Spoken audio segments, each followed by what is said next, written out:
मोदी सरकार ने उनके लिए 109 करोड़ सेलफोन कंज्यूमर्स पर 34,824 करोड़ सालाना का बोझ डाल दिया है। जियो और एयरटेल की डियोपली है, यानी दो कंपनी ही देश के लगभग सारी सेलफोन मार्केट को कंट्रोल करती हैं। उनकी संख्या 87 करोड़। सेलफोन कंपनियों की कीमतों में होने वाली वृद्धि को उनसे मिलीभगत कर संसदीय चुनाव पूरा होने तक टालकर रखा। नमस्कार साथियों,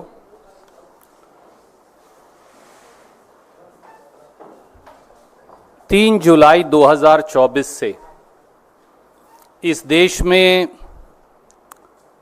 सेल फोन की जो आपके दर्शक पाठक सब इस्तेमाल करते हैं, उनकी दरें बढ़ा दी गई तीनों प्राइवेट सेल फोन कंपनियों के द्वारा। ये खबर तो आई कि सेल फोन की दरें बढ़ी, पर यह खबर शायद नहीं आई कि उसका देश के ऊपर इंपैक्ट क्या हुआ। साथियों, 3 जुलाई 2024 से मोदी सरकार की आंख, कान और नाक के नीचे उनकी प्रत्यक्ष सहमति से इस देश की 3 सेलफोन कंपनी, जिनका मार्केट शेयर 91.6% है, यानी 109 करोड़ सेलफोन यूजर्स, 119 करोड़ में से केवल रिलायंस जियो, भारती एयरटेल और वोडाफोन का सेलफोन इस्तेमाल करते हैं, उनके लिए सालाना 34,824 करोड़, चौंकिएगा मत, मोदी सरकार ने उनके लिए 109 करोड़ सेलफोन कंज्यूमर्स पर 34,824 करोड़ सालाना का बोझ डाल दिया है। मोदी गवर्नमेंट, मोदी सरकार 119 करोड़ सेलफोन यूजर्स की कॉस्ट पर 3 प्राइवेट सेलफोन कंपनियों को सालाना 34,824 करोड़ कमवा रही है। तो मोदी 3.0 नए कार्यकाल का नया प्रसाद है, वही पुराना क्रोनी पूंजीवाद, क्रोनी कैपिटलिज्म, जिसे राहुल जी कहते हैं। इसके कुछ तथ्य हैं जो मैं आपके समक्ष रखूंगा और कुछ प्रश्न हैं। सेलफोन मार्केट जो है इंडिया में, वो ओलिगोपोली है, यानी केवल 3 सेलफोन ऑपरेटर्स हैं।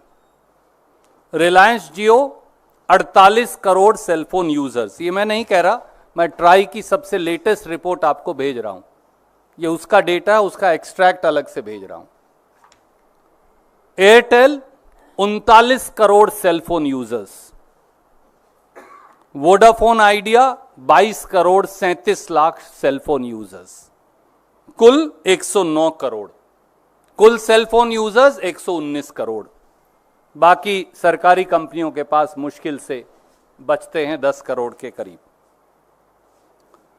इनमें भी अगर मैं ये कहूं कि जियो और एयरटेल की डियोपली है, यानी दो कंपनी ही देश के लगभग सारी सेलफोन मार्केट को कंट्रोल करती हैं, उनकी संख्या 87 करोड़। अब तथ्य क्या है? ट्राई ने 23 अप्रैल 2024 को यह रिपोर्ट जारी की है। इसमें 31 दिसंबर 2023 तक का लेटेस्ट डेटा अवेलेबल है। इस रिपोर्ट के मुताबिक सेलफोन कंपनीज का एवरेज रेवेन्यू पर कस्टमर पर मंथ, यानी हर महीने सेलफोन कंपनी औसतन अपने हर सेलफोन कस्टमर से, यानी आपसे जो ये कार्यक्रम देख रहे हैं या आपकी खबर पढ़ेंगे, 152 रुपया 55 पैसे कमाते हैं हर महीने। हर महीने हर सेलफोन कस्टमर से औसतन 152 रुपया 55 पैसे सेलफोन कंपनियां कमाती हैं। 27 जून 2024 को अफेक्टिव 3 जुलाई 2024 रिलायंस जियो ने अपने रेट 12% से 27% बढ़ा दिए, औसत 20%। इसकी जो सबसे अफोर्डेबल प्लान है 155 रुपए की, जो सबसे ज्यादा कस्टमर यूज करते हैं, मुझे बताया कि शायद उनकी संख्या 25 से 30 करोड़ देश में हो, वो 155 रुपए से 189 रुपए बढ़ा दी, 22% इंक्रीज। 28 जून यानी अगले दिन 2024 को, अफेक्टिव 3 जुलाई 2024 एयरटेल ने अपने सेलफोन यूजर चार्जेस 11% से 21% बढ़ा दिए, औसत 15%। अफेक्टिव उससे अगले दिन 29 जून 2024 को, 27 को जियो बढ़ाता है, 28 को एयरटेल बढ़ाता है, 29 को वोडाफोन बढ़ाता है। अफेक्टिव डेट सेम है, अफेक्टिव 4 जुलाई, एक दिन आगे, वोडाफोन आइडिया ने अपने सेलफोन यूजर चार्जेस 10% से 24% बढ़ा दिए, एवरेज अगेन 16%। तो दो चीजें स्टैंड आउट करती कि तीनों कंपनियों ने सलाह करके 72 घंटे में सेलफोन चार्जेस बढ़ाने की घोषणा की, और दूसरा एक ही तिथि से यूजर चार्जेस बढ़ाए, 3 जुलाई और 4 जुलाई, लगभग 24 घंटे के अंतराल में बढ़ा दिए। दो चीजें बिल्कुल साफ हो गई। अब एडिशनल पर ईयर बर्डन जब मैं बोलता हूं 34,824 करोड़ होगा आप सब पर, मुझ पर, आप पर, तो इसका क्राइटेरिया, मापदंड क्या है? एवरेज औसत जो रिलायंस जियो का टैरिफ इंक्रीज है आपने देखा 20% है। मासिक औसतन आय उनको 152 रुपया 55 पैसे है। ये मैं नहीं कह रहा, ये ट्राई ने अपनी रिपोर्ट में लिखित में दिया है, मैं एक्सट्रैक्ट भेज रहा हूं। तो उन्होंने 20% अगर बढ़ाया तो लगभग 30 रुपया 51 पैसे प्रति कस्टमर बढ़ाए। 48 करोड़ कस्टमर्स हैं, तो अगर मैं कम से कम औसतन भी ले लूं, वो भी ना लूं जो प्लान में 22% बढ़ाए हैं, आप औसत भी ले लें, तो 1464 करोड़ रुपया अतिरिक्त बोझ जियो के कस्टमर्स पर है, यानी 17,568 करोड़ सालाना। इसी प्रकार से 15% एयरटेल ने औसतन रेट बढ़ाया, जैसा मैंने बताया, तो 152 रुपया 55 पैसे महीने की औसतन आय है, तो ये बन गए 22 रुपया 88 पैसे पर कस्टमर अतिरिक्त जो देने होंगे। उनके कस्टमर की संख्या है 39 crore,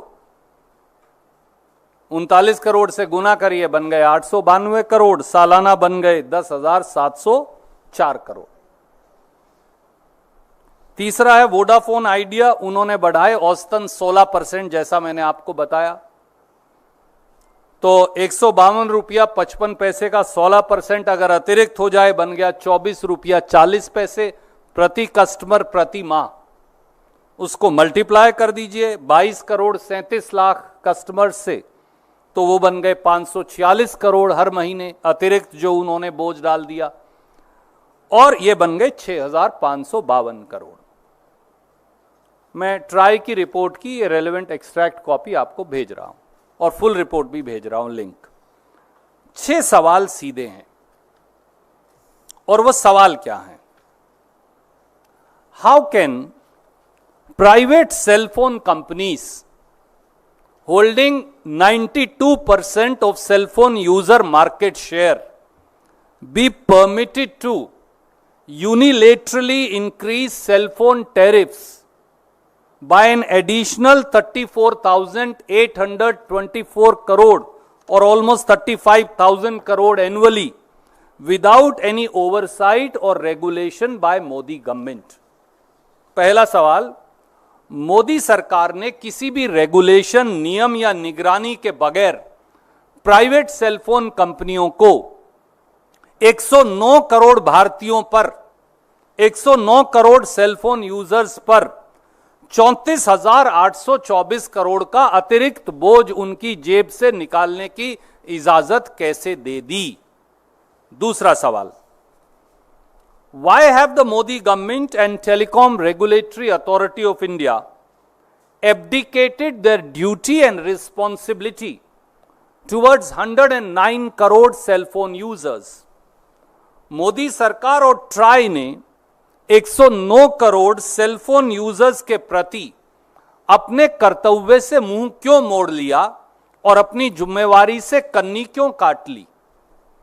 third, wasn't the increase in cell phone prices withheld till the conclusion of the parliament elections, as Modi government would have been questioned on the justification for burdening 109 crore Indians and fleecing them of an extra 34,824 crore or 35,000 crore?